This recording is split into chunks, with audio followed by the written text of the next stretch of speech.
Hey guys, this is Stacy from EatTheBite.com, and today I'm making Ina Garten's fantastic chicken Marbella. Let me show you how to make it. We'll start by trimming some of the fat from our chicken thighs. I cut any obvious flaps of fat, and then I also trim along the edges as well. We want the skin on the thighs, but there's just a lot of extra fat on chicken thighs these days, so we need to get rid of it.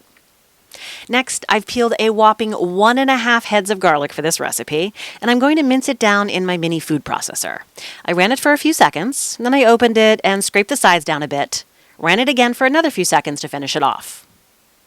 We need to make a marinade, so I've got a big bowl, and I'll start building the marinade by adding olive oil, red wine vinegar, pitted prunes, 1 small jar of capers including the juice, bay leaves, the minced garlic, kosher salt, pepper, and I use 2 types of olives for this, large green pitted olives and a bistro blend. You can see the notes in my blog post about the olive choices.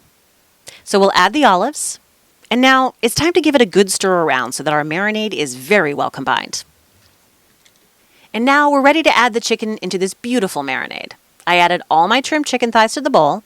Then I'm just going to get my hands in there and start coating all the chicken with the marinade. You really want to make sure that all the chicken pieces are covered. This is optional, but I did splash a little bit of the bistro olive brine into the marinade as well. Then gave everything one final mix. If you have room for a bowl like this in your fridge, just cover in plastic wrap and marinate overnight and turn the chicken a few times during the marinade process. I don't have the room for this, so I transferred everything into a 2-gallon Ziploc bag. Make sure you press the air out of the bag, and then I gave the chicken a nice massage into the marinade. Now we let this marinate overnight, and I'll flip the bag over a couple of times during the marinade process. 24 hours later, we're ready to cook the chicken. Pour all the chicken and marinade into a large baking dish. Mine was 15 by 13 inches. And place the chicken skin side up, arranging all of the olives and prunes and capers around it. We need to add some dry white wine into the baking pan. I used a Pinot Grigio. And make sure to pour it around the chicken, not on top of the chicken. Around it and throughout the pan. We'll sprinkle a little salt on top of the chicken. And we're also going to sprinkle some light brown sugar on top of the chicken thighs as well. Remember, this is a salty, tangy, savory dish, and we want to balance that salt with a little bit of sweetness. Next, a bit of black pepper. Now we'll cook this in a preheated oven at 350 degrees for about 45 to 55 minutes. And here's our finished chicken Marbella. We'll need to wrap this in foil. It's very hot, so be careful. And then we're going to let it rest for about 10 minutes before serving.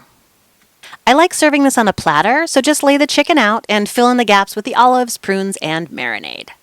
And you can serve any extra juices on the side for your guests. Look at this incredible platter of chicken Marbella. It's really fantastic. And now it's time to eat the bite.